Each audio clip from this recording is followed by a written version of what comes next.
Wonderful. I remember it this time. Yeah, last week I had to re-record on Monday. I couldn't remember anything. It was very awkward. Anyways, thank you guys for people in here, people online. Thank you for joining online. You should try to come in person. It's much nicer. We have snacks and ping pong afterwards. So to review last week, what are some things? I'm going to share my screen here with a little document. I'm not going to share everything yet. People either online or that are here, what are some things that we talked about last week? Names and locations. Names and locations, right? We said that the two big things is finding out the names, the meaning behind the names, and the meaning behind the locations. Good, and I'm sharing here on my screen so the people online have a little cheat sheet. But to review, we have our main guy. His name was Elimelech, and Elimelech means the son of the king. My God is king, or my father is king. And then he's married to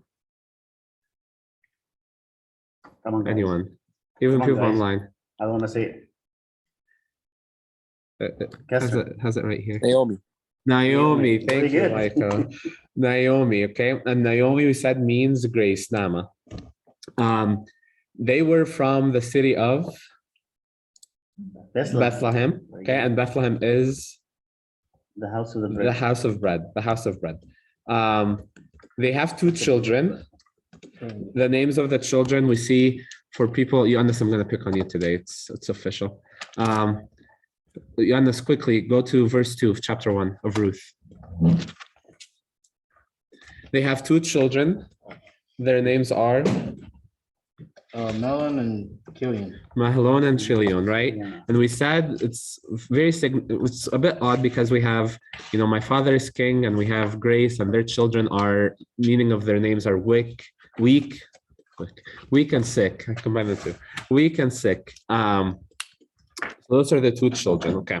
So they leave Bethlehem and they go to the city of Moab. And in Moab, we talked about Moab being, the fruit of that sin of Lot, right? And his firstborn, from his daughter. And in Moab, what happens? The kids died. The kids die. Okay. Elimelech dies, and then what happened? The children before they die, they get married, right? To two women. Their names were Ruth and Orpah, right? Ruth and Orpah, and we said Orpah means my neck, my pride, my will, and Ruth is, either beautiful or the one who saw the truth. Okay, so that was the background, right? And we talked about how they left the house of bread. They left Bethlehem because there was a famine. They left Bethlehem, they left the house of bread, and they went into the land of sin. And the land of sin, unfortunately, some of them died.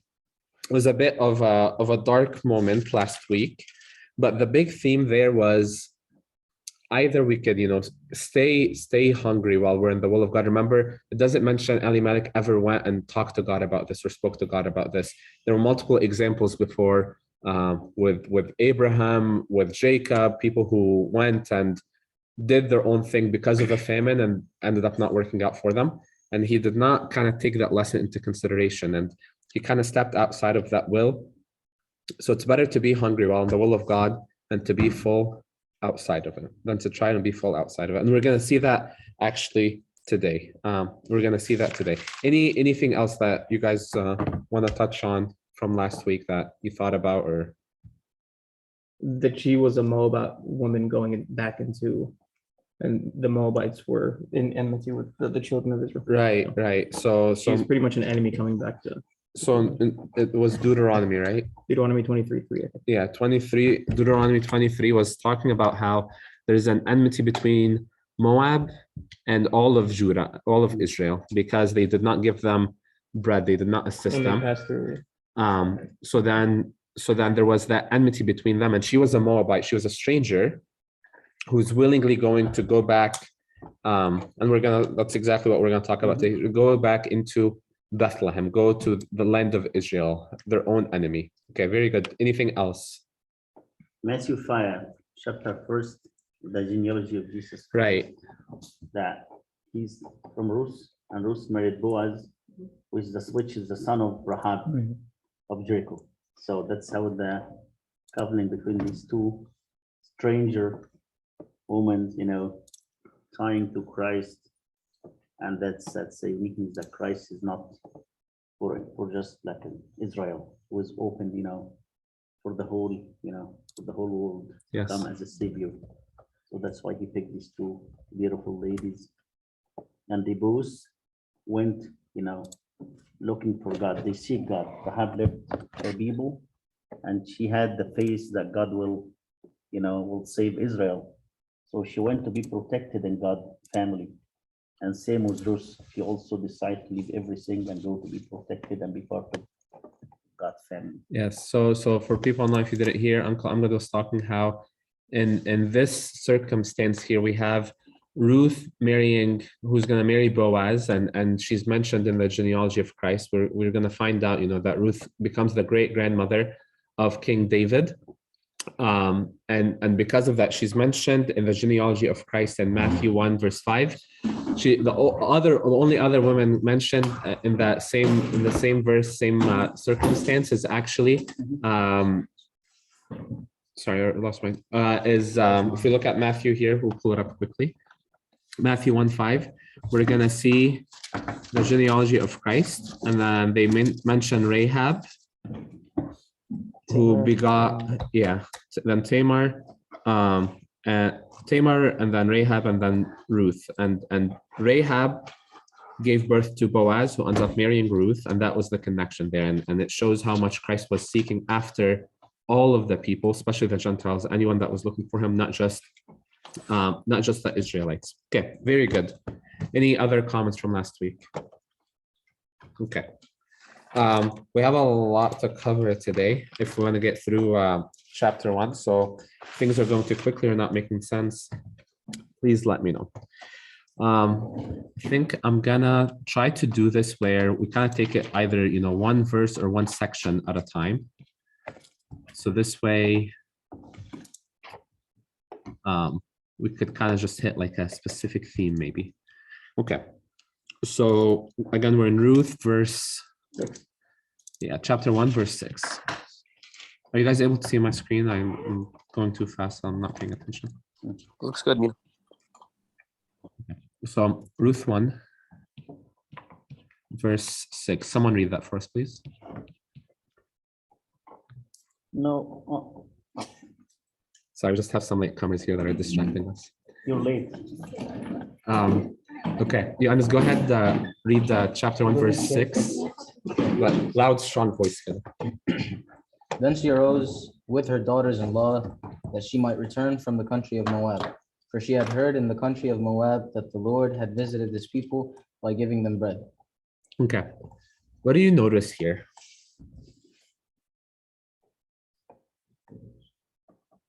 No. So again, the she here is Naomi, right? Is Naomi after her husband and her children died.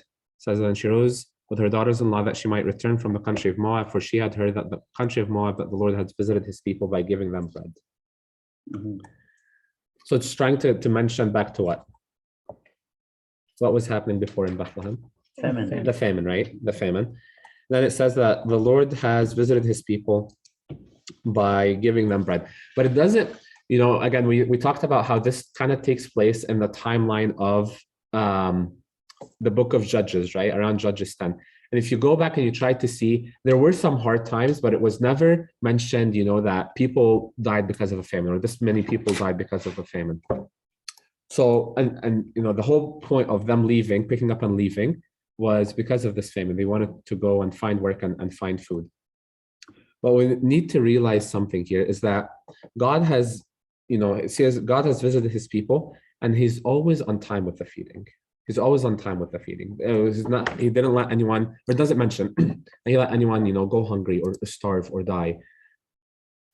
And a lot of the times we try to take things into our own hands, right? And because of that, things fall apart and things collapse. And we're going to see that. What else do you notice in this verse? Well, let me ask you something. What do you think was the biggest challenge for her returning? What's the biggest challenge that she could be facing? The shame, The shame. Why? because she left the house of the Lord and she spent her life, with the Moab people, which they are the enemy, Mm, and now she's decided to go back after she lost everything. So with that type of people in Israel, that mean that she will be on shame, they might just gonna critique her a lot. okay. So yeah, so shame because she's been in this land of sin, right? And then she's going back to her own people. Okay, what else? Good, I like that. Anyone online, feel free to jump in. What else could she be facing as a challenge of going back? And she has nothing. Loneliness. I can't imagine it's easy going back as a single or widowed woman into your old home. Does she have an old home? That's a good question. Or maybe they took the home away, and it's been over 10 years, right? Mhm. So then if there's all of these challenges, then why go? I think she had faith in God, though. She knew that God was providing for his people. Okay, so God could be providing for his people. So she saw that like God providing for his people kind of gave her a little push to go for it. Okay. What else? Is it worth the shame? Sorry? Do you think going back is worth the shame that she could be facing, the people making fun of her or not wanting to communicate with her? Is it worth going back? Yes. Why? So, I mean, she's going back to her home.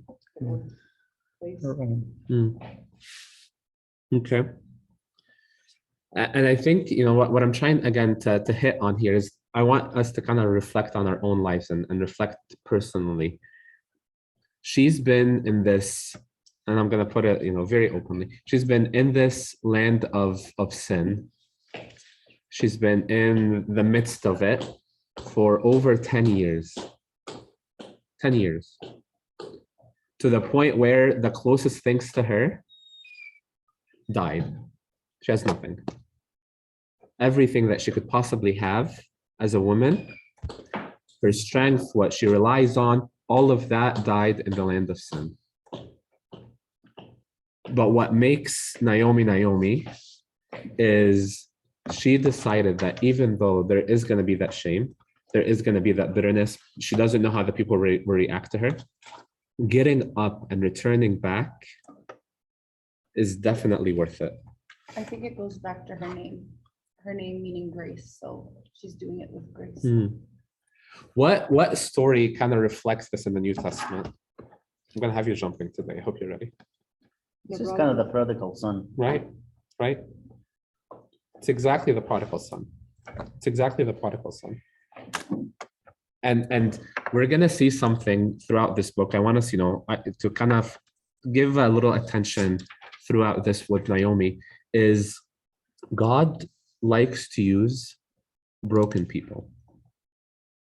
Okay, God really likes to use broken people. And if we analyze the character of Naomi, she's as broken as you could possibly be. She's old, she's widowed, every member in her family has died. She's maybe going back with some of these girls, maybe not. Absolutely as nothing as you can be. I think that's also reflect on the problem of suffering and evil. Sometimes that in suffering and evil that will help the man to start to rethink again about the goals, about his life, about the purpose. And sometimes God uses that, to restore and renew people. Yes. So she was in the midst of the pain. And that's when she started to think to go back to Israel. but before she did not think Right, of that. right. Till she was It's a very broken, good point. you know what I mean? So sometimes God used that, and we know many stories and many people through the struggle and pain, they restore their life with Christ. So not all the time pain is bad. Sometimes pain can be the cure Right. for the sick and, and the people they have problems. That's a very good point, Uncle Amgad. That moment of pain, that big moment of struggle, is what led her to go back. And actually, if you look at the picture overall, that moment of pain and struggle is actually what leads to this huge story of salvation that they literally become a part of. The salvation of the whole world, not just for themselves. Because of that moment of pain and struggle and deciding to get back up. And I think, I'm going to spend a little bit more time here. I think a big point for us guys is maybe it's the culture, maybe it's whatever you want to call it. We really like to mellow in the grief that we have. Something bad happens, a sin happens, whatever takes place. And we really like to mellow and feel sorry for ourselves there. And actually, like almost to the point where it kind of become hopeless. Like, okay, like I've been too bad for too long and it's too late. All of these things, we kind of mellow there. I want us to switch quickly. And again, I want to get through a lot today. I want to switch very quickly to Micah chapter 7. Pull up with me Micah chapter 7.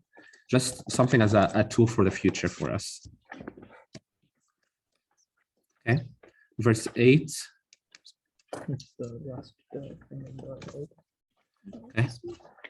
So Micah, towards the end of the Old Testament, in the minor prophets.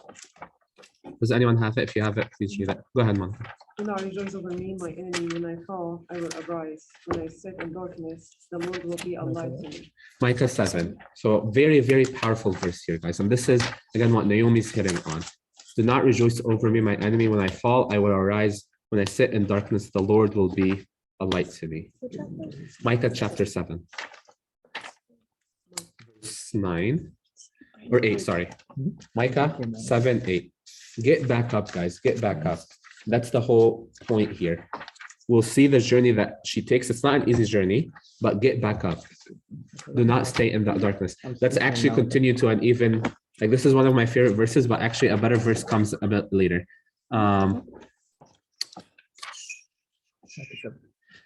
Read verse 19, or actually 18 and 19. Anyone that has it, go ahead. From Micah 7. Yeah. Go ahead. Who is a God like you, removing wrongdoings and passing over the ungodliness of the remnant of his inheritance? He does not keep his anger as a witness, for he delights in mercy. He will return and have compassion on us. He will subdue our transgressions, and all our sins will be cast into the depths of the sea. It's a promise. It's a very clear promise. Whatever happened with Naomi, whatever happened with her family, the big point there is she gets back up. She returns back. And we're going to see that word return, that word of repentance coming at the end of the chapter. She gets back up.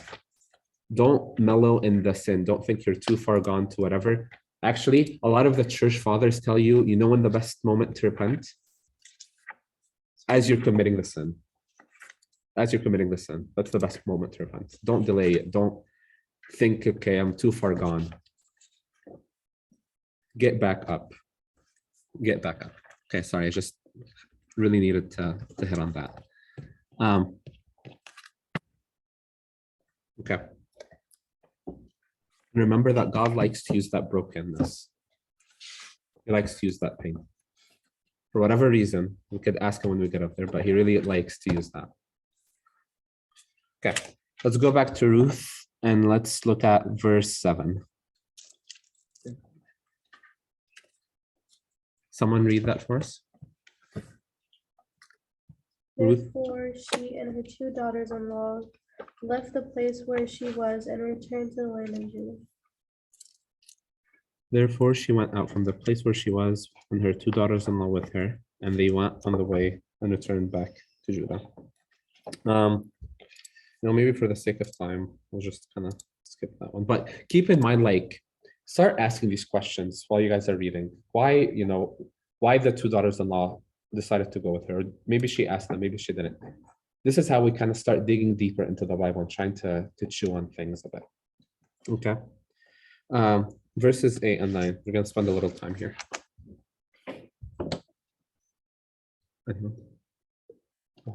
So didn't she like say that she heard that God has well, it is right here, God has visited the land with bread Yeah. and all that. So maybe that kind of convinced them Hmm. that, you know, we left this place in the first place because we were looking for Bread to eat. right, Yeah. right, and all that. Yeah. So now that their own land or their previous country, they have that. So they were like, oh, well, that's convincing. Right. But- Yeah. But there was no famine where she lived, like where she lived in Moab, there was no famine, there was no issue. There is the food and there is everything. So I think that God, that when she's seeing this, I believe that she's looking for other kind of, fulfillment. The same was the prodigal son. You see the way when he started to feel that with my dad, I have a better respect and a better life and a better food. And I'm just sitting here with pigs. So I think in the verse here, she did not really has a good reason to go beside that she need God back in her life because there was no problem where she lived and she has the two daughters with her. So she was okay. She had no problem to stay. I mean, she was desperate though for staying there. She lost everything, technically. At least she has the two daughters-in-law with her, right? At least she has somebody. But when she go back, Yeah. there is nobody there. But are they You going know. with her? I want a little background on this. Yeah. Nobody knows, right?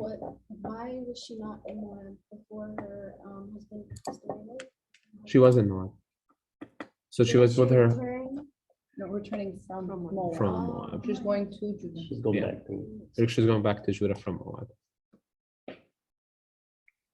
And just to kind of verses 8 and 9 kind of explain it a little bit. So I'll read those. And Naomi said to her two daughters-in-law, go return each to her mother's house. The Lord deal kindly with you as you have dealt with the dead and with me. The Lord grant that you may find rest each in the house of her husband. So just to kind of get the picture clear, they're all in Moab, right? All of the men died, the husband and the two sons. She's left with the two daughters-in-law and decide to go back. And she's telling them now what? Right, go back to your houses, right? You've done kindly with me. You don't need to do much more. Why do you think she told them that? Wait, just a second. After they went to Judah. On the way back. They're still in Moab. They're still in Moab. So they're in Moab. They're in Moab, and they're returning back to Judah, and they want to come with her. And she tells them, "Why are you coming with me? Stay back in Moab in your country." Right. They said, she's like clearing responsibility. Yeah. She's like clearing their responsibility from them. I think she just knows that they can remarry. It sounds like they were young. Right. She's just being practical and kind. Right. She didn't find a use for them to be there with her, follow her all the way to, I mean, I'm sure because to them it's gonna be like an unknown land.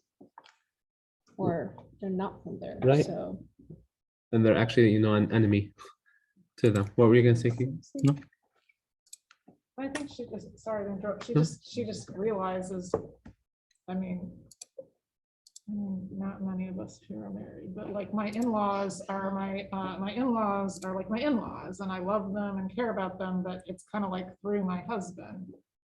Would I still love them if my husband wasn't around? To some extent, yes, but like, does that make sense? Like, I Right. mean, the same thing with my parents. My husband cares about them and visits them on holidays, but if I'm not there, there's not a whole lot of connection. So maybe she's just saying, look, like there's no connection anymore, really. So just, I think she was just kind of being practical. Right. And that's why Rose is kind of a unique, that's unconditional love. Like there was no reason for her to go with take that Naomi. decision. That's so difficult.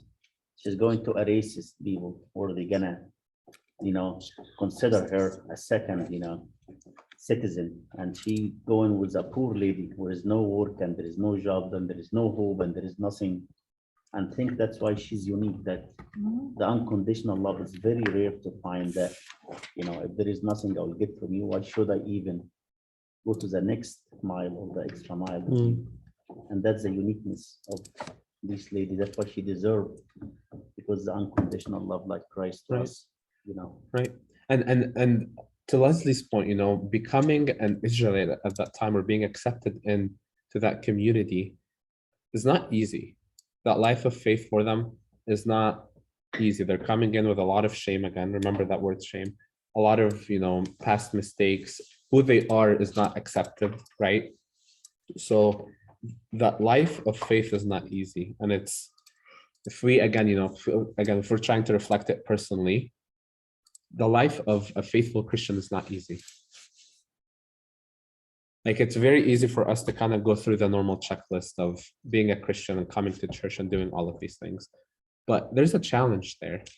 There's a challenge there. And if we want to do things right, it's going to be challenging. And when those trials come up, like if they go back, for example, and they hear something very tough from some of the people, they could go back, right? Or am I going to waste my time here listening to all of this nonsense? Or they could rise to that challenge. And actually, we're going to see that with Ruth. We're going to see that with Ruth. Okay, we'll pick up the pace a bit more. Where are we? 10. 10. Okay, let's do 10 to 14. Someone read quickly. They said to her, "No, we will return with you to your people." But Naomi said, "Turn back, my daughters. Why will you go with me? Do I still have sons in my womb that they may become your husbands? Turn back, my daughters. Go your way, for I am too old to have a husband. Even if I thought there was a hope for me, even if I should have a husband tonight and bear sons, would you then wait until they are grown? Would you then refrain from marriage? No, my daughters, it has been far more bitter for me than for you, because the hand of the Lord has turned against me." And read 14. Then they wept aloud again. Orpah kissed her mother-in-law, but Ruth clung to her. A lot to unpack there. Just to give a little bit of background again, in Deuteronomy, it mentions that if I think Deuteronomy 25, if let's say, you know, like two brothers and one dies and leaves his wife, then that wife cannot remarry except to another brother, because they want that first child that they bear to hold the name of the father, the one that died. So to kind of keep the heritage going, it had to be a brother. They could not remarry just anyone, or the next person in the family line is who they would marry. So here, what Naomi's telling them is, I don't have any more children. And even if I got married today and had 2 children, you're going to wait until they're adults for you to marry. It doesn't make sense, right? It doesn't make sense. So there's no reason for you to come with me. Go back. Do you think that maybe, just maybe, she was trying to, you know, like test them and see if any of them would stick with her? Like, you know, like that little like Egyptian thing where, you know, like no, stay. But really you want the person to kind of, you know, come and join you or not. I don't know. I'm just personally like, this is like a personal reading into it. I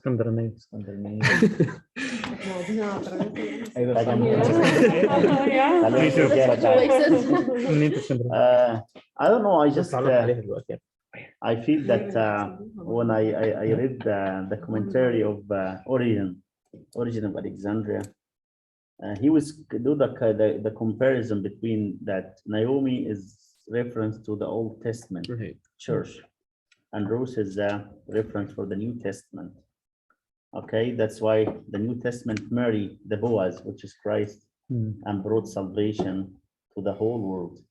So I feel that in this area especially, there is 2 things. Number one, that looks like Naomi did her best to tell these girls about her God. So they are not, like, they're not asking, what do you mean was Mary? Another, like, they know exactly. So she did her part telling them that salvation is not gonna come from the law, which is the Old Testament, okay? So if you're waiting for me to give you the salvation and get you the kid to marry, that never gonna happen, because at the end, there is no salvation in the law. The law in the Old Testament was only just to tell them that you're bad, you're evil, right? But did not offer salvation. So there is no salvation through the law or through Naomi. The salvation will be in Boaz. So if you're waiting for the Old Testament law to give you salvation, it's not going to happen. You have to marry Boaz, which is Christ. And when you marry Boaz, then a new life will come. And then, you know, the new generation will have it. So that's what I see in this area. First, that she knows and she teaches them about the law, but she knows that the law and you know what they have is not gonna save them. So that's maybe what I read in Origin when he was trying to explain the relation between the Old Testament and the New Testament. And going off of that, we're gonna see two different types of Christians here, guys. We're gonna see the Orpah and we're gonna see the Ruth. Yeah, did you discuss her in my wife? So good point. But she cried, remember? Oh, It's a playable. She cried. Very nice. But and again, like if we look at this as some sort of a challenge that rises to kind of, you know, and each one of us and throughout our lives get our own unique challenges that God puts us through or to strengthen our faith or to kind of show us otherwise. What did Orpah do? Kind of try to go through, like read through those verses one more time and kind of think about what she did. Like at the end? Like from the beginning to the end. I think Orpah loved her, but she didn't do anything extraordinary. Yeah. Exactly. This might be extreme, Mina. Yeah. But I mean, the kiss at the end is almost like Judas, like when he betrayed Jesus. She almost betrayed her by leaving. It's that maybe a little bit extreme, but kind of reminded me of that. Okay, that's a fair point. It's a fair point. The kiss is like the kiss of Judas. Kind of like a kiss of betrayal. Like, okay, I've had, you know, enough. I don't think what Orpah did was really unusual. Yeah. I think what Ruth did was extremely unusual. Okay. Like if you kind of think about it related to my life, let's say my husband died, let's say Usama died, and my mother-in-law moves back to Egypt because her family's there and she's more comfortable. Am I going to go with her? No, I've got my parents here, my friends here. I love her. I'll keep in touch with her, but I don't think I'm going to, you know, what am I going to do in Egypt with my mother-in-law? You know, because like those. That's a very good point, actually. I mean, those girls probably still had parents in Moab. They had friends in Moab. They had a chance to get married in Moab. I don't really begrudge Orpah. She just cried, loved her mother-in-law, but did like the normal thing. I think what Ruth did, or you might say, she did the crazy, unusual thing, and she hauled off to Egypt. You know, in my case, I second that because that's not betrayal. I feel like that's Maybe Judas, Orpah's the real hero that's here. betrayal. Like, She's the one that Orpah understands what's happening. kissing her mother-in-law and going back to her mom's house. Right. I feel like that's normal, expected. right? That's expected. Yeah. She's young. She's gonna get remarried. Yeah. She has her life ahead of her. Right.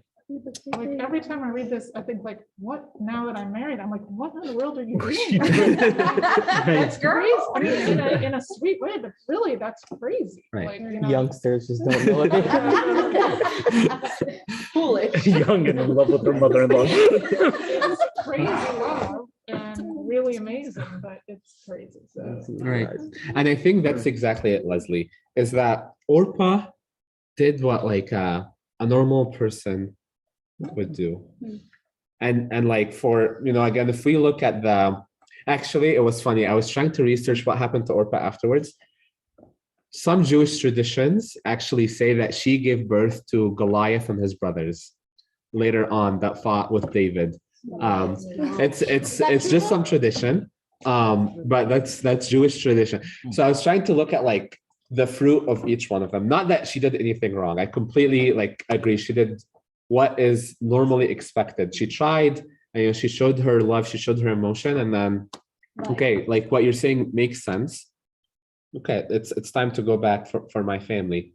But what Ruth did was the extraordinary. That was like what separates, the giants in Christianity from everybody else that's just, just normal, just trying to get by. But what if Ruth wasn't there? She wouldn't have stood by her that long. She wouldn't have gone that far. Maybe. If Ross was not there, we're not gonna read that because it's not. The story just because this lady. Or not. But that's like, again, when reality hits, and I think at that point, reality kind of sunk in. Maybe, she hears all of these things. Okay, I'm not going to be accepted. I'm not going to have a husband. I need to go back. Well, it makes sense. Be with my family, start with a new husband. I have my friends. When reality hits of what it takes to be a Christian of great faith. I just want us to, think of like a stepping up level. Do we like to stay asleep and just, kind of barely doing things that are spiritual? I'm going to come to church, I'm going to attend the liturgy, I'm going to go home, I'm going to try to serve. Are we these kind of like halfway believers where we see that challenge when things rise up, we say, okay, like I'm going to do what a normal person does. I'm not going to do what maybe God is calling me to do. Even if I don't see, can Ruth tell what's going to happen ahead of her? Nothing. Actually, she knows that only misery is going to come. Do we have what it takes to take that initial extra step? I mean, I have a question. Why did she think this was the right thing? Ruth? Yeah. The valid Like question. we assume that there is a right and wrong answer. Maybe she was like still emotionally attached to her husband, so she sees her husband and her mom and his mom, like I think there's like so many answers to define her action. It could be like, I don't know. I mean, they didn't really specify much about her background either. Maybe her parents are dead. Maybe she doesn't have anyone. Maybe she didn't have any friends, and all she knew was her mother-in-law. It could be so many things. No, I think she told them that go back to your mothers. That means that her family is still there. I guess so. So, that's no, I think it's all about the love, I think that's it, Uncle. Because if we look at the end of 14, it actually uses a very strong word. That Ruth clung to What her. did that mean? Like monkey, like. You ever seen koala bears with their kids? Like you're not gonna let it go. Clung You to see me her. around It's dogs? okay. Yeah. Who's clinging on to it? Cling, and I think it is that love. Did you see me in relationships? I think it is that love. Look, yes. Check your study Bible at the bottom, check the 14. It's okay, though. Because I think Michael was right. Oh, no, I didn't have anything. Oh, yeah. The metaphor of the reality, the kiss of betrayal. Nice. Michael, the Orthodox Study Bible approves your I comment. bet you that's where he got it from. Thank you. Wait, what does this It talks about, it talks about it from the perspective of, the Going back to your old life. going back to your old life, like that betraying of like, okay, I've had enough. So it could be, multiple things. And it's nice that we have different ways of looking I at like it. the way you explain, I think Orpah, if you compare it to Christians, Orpah loved, showed love, but not extraordinary love. Right. So I think that can talk about our levels of Christianity. It's not bad that we come to church and do the things we're supposed to be doing, but do we take it to, kind of like what you were saying, take it to a deeper level? So I don't really see it as a betrayal. I just see it a level of devotion, a level of love, Exactly. Was it out of a recognition that Naomi had nothing else? Like she didn't have anyone else. She had no one to go to. Because Orpah left, and then if Ruth would have left. That's what I mean, because she was old. And that's why maybe Ruth stayed, because she knew she was old.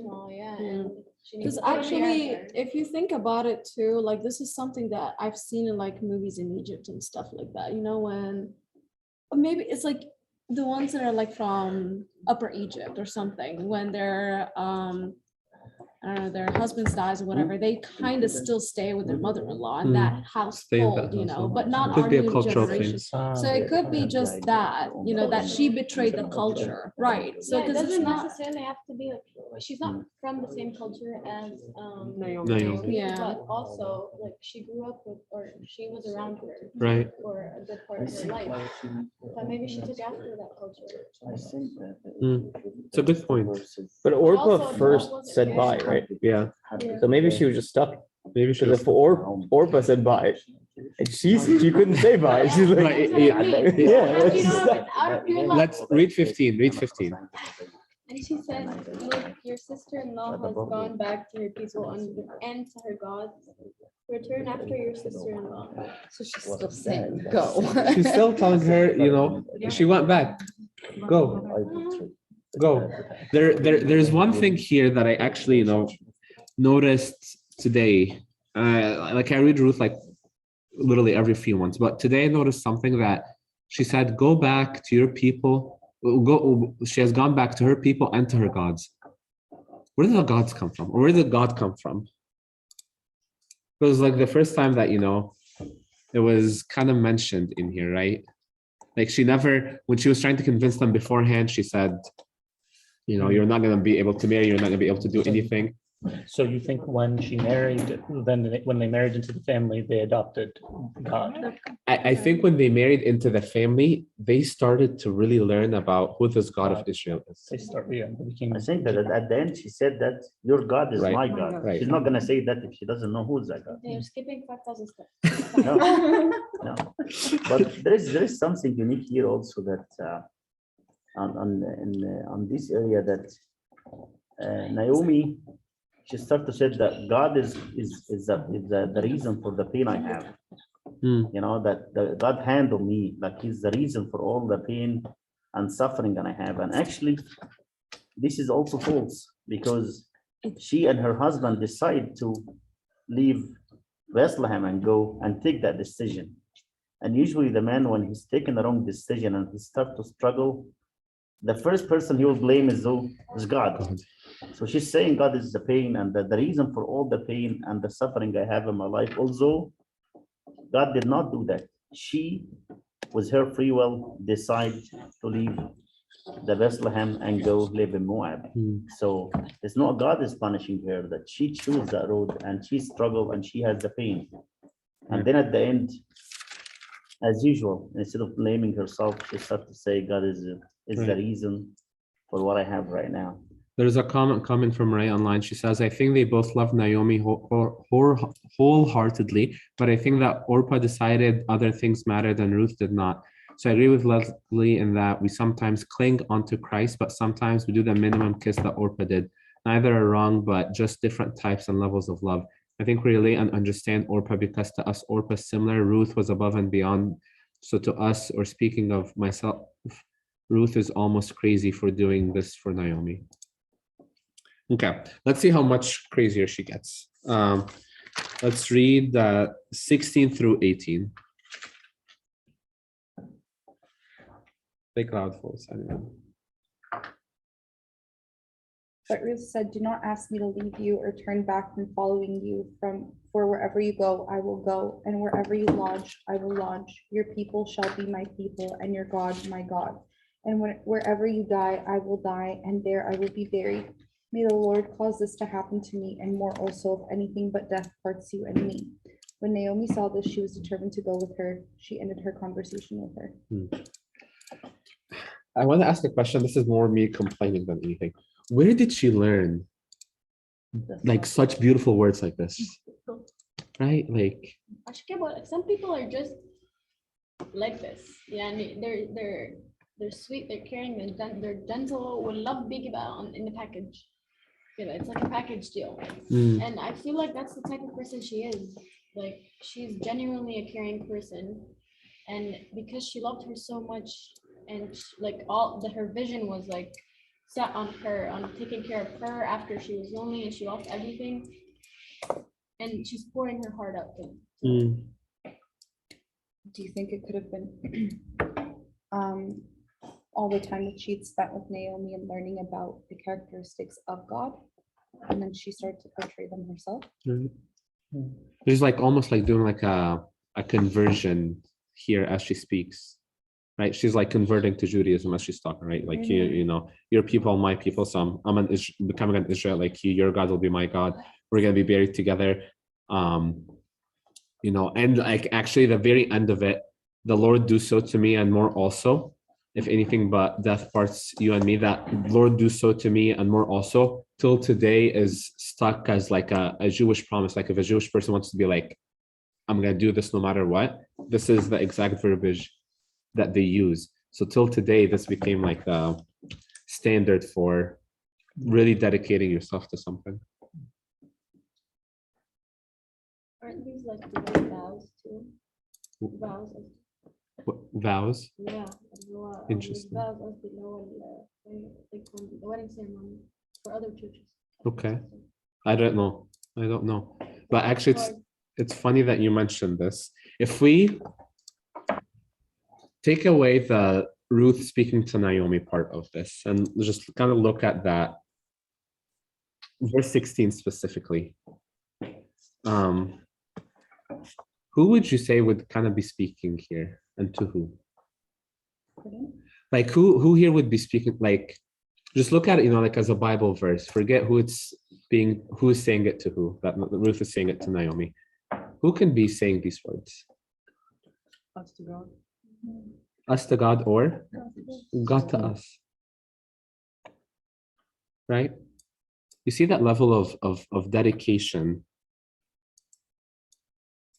to God's work and to God's grace and to God's love. That full, like, actually it's funny that you Anna mentioned, you know, vows and marriage and things like this, because that whole like your people shall be my people gets mentioned in Hosea chapter 2. Flip with me to Hosea chapter 2. I'll show you something nice. It's okay. You could suffer a little bit. Where you flip, I will flip too.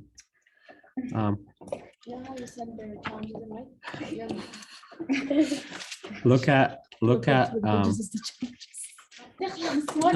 Hosea chapter 2 verse I don't know, it's kind of, read verses 14 and 15. Someone read. Yeah. Therefore, behold, I will allure her, will bring her into the wilderness and speak comfort to her. I will give her vineyards from the valley of Acre as a door of hope. She shall sing there as in the days of her youth, as in the day when she came back from the land of Egypt. Who's speaking here? Who's speaking here? God. Who's he speaking to? People. Which people? In the story here, actually, you know, he's talking about the Israelites. He's talking about the Israelites, but he's speaking to her as a her, right? Look what he says next. Look at 19. Read 19. I will betroth her to me forever. Yes, I will betroth her to me in righteousness and justice, in love, kindness, and mercy. Let's continue. Do 20 as well. I will betroth you to me in faithfulness, and you shall know the Lord. 23. Then I will sow her for myself in the earth, and I will have mercy on her who has not obtained mercy. Then I will say to those who were not my people, you are my people, and they shall say, you are my God. Beautiful. You see the resemblance there? You see the resemblance? I will say to those who are not my people, you are my people, and they shall say, you are my God. This is Hosea chapter 2. And beforehand, you know, God is saying, I'm going to pull this soul away from everything into the wilderness and speak that type of comfort to her. And I'm going to be able to tell her, I want to marry, I want to betroth you to myself. Oh, I just said it. And you see that the beauty there, that same type of dedication that Ruth is giving Naomi. It's very beautiful. Okay. Okay, one last comment here. To go back to, to kind of wrap this part up, one acted as just any normal person would act, and one acted as a spiritual giant, as the person who is going to become the grandmother of David, the one that from the lineage that Christ is going to come. And all it took is a choice, a crazy choice, a crazy trust of faith, a crazy obstacle to overcome. And from the other side is with Naomi, to kind of go to Kika's point and Tina's point, with Naomi, God always is providing someone to be there for her. God always provides someone to be there for us as well. He's not leaving her stranded by herself. He's giving her someone to be able to support her. Okay. May I say something about why Ruth came back with her mother-in-law? I heard something one time, one of the people explaining, they saying, Naomi itself get a very good example for Ruth. She was talking about her Bethlehem more and a lot, talking about her, how she was living, how the people were there. She set a good example for Ruth. So I think Ruth, she was like happy to be back to see this life. Maybe this is a thought, maybe, because of Naomi setting a good example for her, for how the life was there, how the people are good people, because this is the Bethlehem. It means they are good people. They are a house of God, and you know what I mean. Yes. You got it? Yes. Yeah. You're completely right. Going off of what Mom said then. What's that? Your daughter is replying back to you. Okay. I can't hear. If Naomi was a light and a influence, and you're given like a taste of something so sweet and so nice, you're not gonna want to go back. That's not something you can. No, actually, if she is saying why she's going back, because she feels this is more safe for her. There is no place for her to live on the new place. She want to go back to her home. It means this is safe for her. I meant like that's why Ruth wouldn't leave Naomi. Like she found the sweetness and she didn't want to leave Naomi. It's a thought. Like it's a simple. Yeah. Okay. Yeah. Okay, back again to you. And I think that's it actually. And we're gonna see this in this next verse. Let's just finish off the verses that are left, 19 to 22. 18 and 4. We just read 18. No, we I'm didn't. good. Read 19 to 22. Now the two of them went until they came to Bethlehem, and it happened when they had come to Bethlehem that all the city was excited because of them. And the women said, "Is this Naomi? Is this Naomi?" But she said to them, "Do not call me Naomi. Call me Mara. Mara. For the Almighty has dealt very bitterly with me. I went out full, and the Lord has brought me home again empty. Why do you call me Naomi, since the Lord has testified against me, and the Almighty has afflicted me?" So Naomi returned, and Ruth, the Moabite, the daughter-in-law of Ruth, who returned from the country of Moab. Now they came to Bethlehem at the beginning of barley harvest. Okay.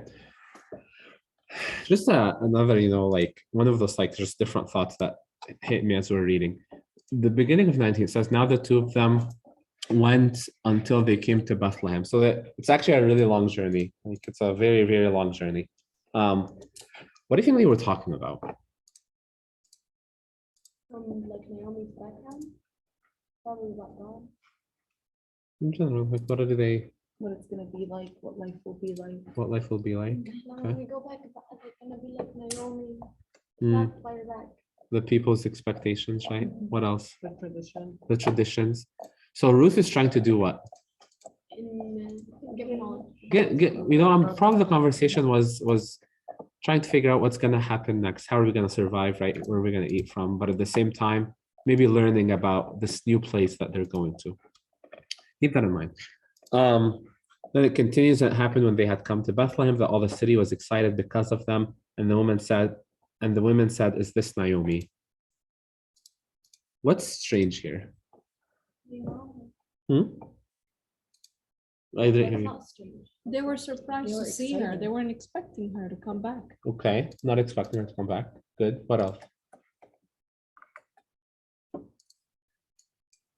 I feel like how she looked, maybe after all what happened to her, Mm. how depressed, sad, hopeless she looked back to the city. Yeah.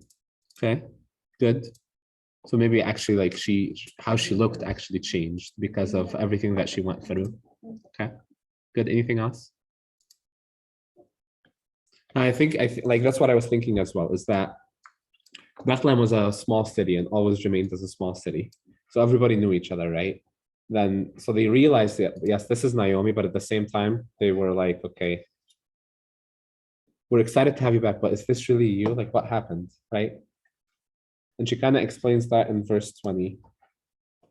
Again, think about it and where she came from. She came from a place of sin. She came back as a person who is repentant from this. But there is that bitterness. Not from God. Don't take it as, she's bitter at God, but she's bitter at how her circumstances turned out. So she left Judah because she was living life of sin, and then she went to Moab. No. She was originally from Judah, and they left because of the famine. Oh. And then in Moab is where the death happened. I know. And then she returned back But to you Judah. just said the life of sin or something. Right. So in Moab, Moab means Sin City. Sin City, Yeah. right? Sin Remember from City. last time. Moab is Sin City, right? So that bitterness, and look what she actually says. She says, Sin City. in verse 21, for I went out full, and the Lord has brought me home again empty. Did she go out full? Yeah, Think about it. Full from what perspective? she had her husband, she had her kids. She Okay. was good. Right. She had her family. Right. But at the beginning of the chapter, they were saying about this fullness as an emptiness, right? As a famine. So it's interesting, They right? did She's not realize what they had Right. until she actually left and Right. saw. right. And again, for us, sin could be so attractive initially, right? And then we come back from it feeling so empty and so bitter and so gross and all of these things. But the whole point here is to come back. Okay. I'm skipping really quickly because we hit our time. Verse 22, just as a last comment. It says, so Naomi returned, and Ruth the Moabitess, her daughter-in-law, with her, returned from the country of Moab. Now they came to Bethlehem at the beginning of the barley harvest. Actually, the word return here, if I was trying to figure out, it's actually the same word as repentance when you look at it. It's the same word as repentance. She repented with Ruth the Moabitess, her daughter-in-law, and returned. She came back to the country of Moab. She repented back into the country of Moab, from the country of Moab, sorry. And they came to Bethlehem. The very last word here is actually really cool. They're coming back at the beginning of the barley harvest, which is actually I did correct you. No, you didn't. I did, but I just didn't do it very loudly. This is actually the time of early spring, beginning of April. Okay. During that time, if we think Jewish feasts and tradition, what takes place? Passover. I was reading my description. Man, I was so proud of you. I was so proud of you. That's my Beginning of the Passover. Okay. We're proud of If we think Christianity wise, what happens with the Passover? Huh? Crucifixion. Yo, that's not her reading anymore. Crucifixion, right? Crucifixion. And we know that in the beginning of the next chapter, who comes into the picture? Boaz. Jesus. Boaz. Find your Boaz. I don't know if maybe in English, honestly. Yeah. Boaz? What's in What's in Arabic? Arabic? Oh, why is that? Boaz. It's literally the same way we're gonna. Boaz comes into the picture. Boaz comes into the picture. Okay, so you see things lining up, pointing that at this redeemer who comes. And what Boaz does in the story of Ruth is he is the redeemer. He's the person that comes to redeem. Remember, we said that the big two themes were what and what? Yes. Gleaning. Gleaning and redemption. We're going to see what gleaning is in the next chapter. The next chapter is all about gleaning. So this is done? So chapter 1 is complete. I'm just asking in general. Okay. But again, as a theme to wrap up chapter 1, Naomi is empty, right? Very empty, very bitter, very sad. By the end of the story, she is what? No, actually, by the end of the story, like end of chapter 4. Oh.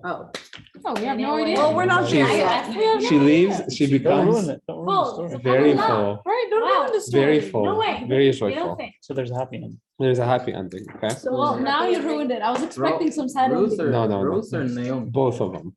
Both of them. How now? Well, I can look maybe at happy she my has- You're gonna see. No.